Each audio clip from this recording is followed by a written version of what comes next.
تو وہ لوگ کہ جن کے اوپر پروردگار عالم کا فضل ہے، اس فضل کا اظہار سیدھے ہاتھ میں نامہ اعمال دے کے ہوگا۔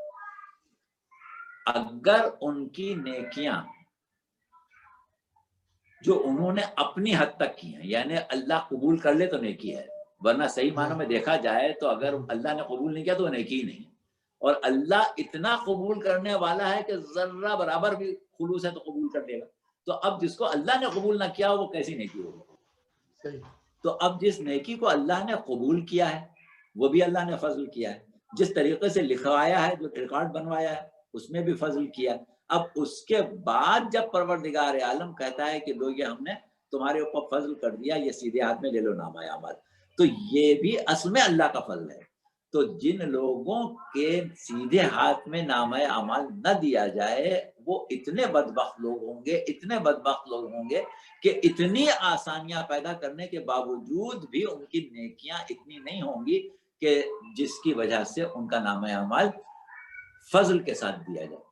تو یہ ہے۔ اچھا، اب روایات یہ بتاتی ہیں کہ اگر نامہ اعمال میں نیکیاں زیادہ ہیں اور گناہ کم ہیں تو پروردگار عالم صرف نیکیوں کو دیکھے گا، گناہوں کو نہیں دیکھے گا۔ اگر اس کے نامہ اعمال میں گناہ اور نیکیاں برابر ہیں تو اللہ یہ دیکھے گا کہ میری نعمتوں کو، میرے انعامات کو، میرے احسانات کو اس نے کس حد تک قبول کیا، اس میں اس نے کوتاہی کی، اس کے شکر میں کوتاہی کی، اس کی قدر میں کوتاہی کی تو میں نے اپنا حق بخش دیا۔ دیکھو شاید اب اس کا نامہ اعمال بہتر ہو جائے، پھر بہتر ہو جائے۔ اسی طریقے سے وہ فضل کرتے کرتے چلتا ہے، اور آخر میں جہاں پر یہ صورتحال آ جاتی ہے کہ نیکیاں کم ہیں اور برائیاں زیادہ ہیں، تو ان کے لیے بھی پروردگار عالم نے اپنے فضل کو محفوظ رکھا ہے۔ اور اس کے بعد پھر ایک منزل آئے گی شفاعت کی، جس کے اوپر ہمارا ارادہ تھا آج بات کرنے کا، کہ پھر وہ شفاعت کے ذریعے انسان جو ہے وہ مغفرت کی طرف آ جائے گا۔ اچھا، تو گناہ گار جو ہیں وہ بھی شفاعت کے وہ ہوں گے حقدار؟ گناہ گار کی بھی شفاعت ہوگی، اور دوسری چیز یہ ہے کہ شفاعت کے سلسلے میں اہل بیت کی شفاعت، پیغمبر اسلام کی شفاعت، وہ تو اپنی جگہ ہے۔ دو چیزیں اور ہیں شفاعت میں، ایک خود پروردگار عالم کی ذات شفیع ہے، اور ایک ہے قرآن۔ اور اس کے بعد شفاعت کے لیے اللہ نے کچھ فرشتوں کو بھی مقرر کیا ہے جو بندوں کے لیے دعائیں مغفرت کرتے رہتے ہیں، سبحان اللہ، بندوں کی شفاعت کرتے رہتے ہیں۔ کچھ فرشتے وہ ہیں جو دنیا میں بندوں کی حفاظت کرتے رہتے ہیں، اور کچھ وہ ہیں جو ان کے لیے دعائیں مغفرت کرتے رہتے ہیں۔ پھر اس کے بعد قرآن جو ہے وہ روز محشر بندوں کی شفاعت کرے گا کہ اس نے میرا حق ادا کیا، اور جس نے حق ادا نہیں کیا اس کی شکایت بھی کرے گا۔ اچھا، اس کے بعد زمین جہاں پر گناہ کیا گیا ہے کہ جہاں پر نیکی کی گئی ہے، اگر زمین پر نیکی کی گئی ہے تو زمین بھی سفارش کرے گی کہ پروردگار اس نے میرے اوپر سجدے کیے ہیں، اس پر اپنا رحم کر۔ پروردگار اس نے میرے اوپر یہ نیکیاں انجام دی ہیں، اس کے اوپر رحم کر۔ اسی طریقے سے اوقات، دن جن میں اس نے نیکیاں کی ہیں وہ اس کی سفارش کریں گے۔ تو یہ تمام چیزیں سفارش کرتے کرتے اس کے بعد ایک موقع ایسا آتا ہے کہ پھر اس کو شفاعت محمد و آل محمد نصیب ہوگی۔ تو وہ شفاعت، اس کے بارے میں تھوڑی سی گفتگو ہم اب بات نکل آئی ہے تو کر لیں کہ بات یہ ہوتی ہے کہ عموماً شفاعت کے اوپر اعتراض کیا جاتا ہے۔ بہت سے لوگ، خاص طور سے وہ مکتب فکر کہ جو ابن تیمیہ کا مکتب فکر ہے، جس کی نشر و اشاعت محمد ابن عبد الوہاب نے کی، اس میں اس نے یہ کہا ہے کہ پروردگار عالم نے شفاعت کی نفی کی ہے، اور کوئی شخص اگر کسی کو اپنا شفیع سمجھتا ہے تو وہ مشرک ہے۔ اور انہوں نے قرآن میں کچھ آیتوں کی طرف توجہ دلائی۔ اچھا، اب شفاعت کے سلسلے میں اگر تفصیلی بات کرنا ہو، ہمارے سامنے اس وقت بھی کئی کتابیں ایسی رکھی ہوئی ہیں جس میں شفاعت کے اوپر بہت تفصیلی مواد ہے، لیکن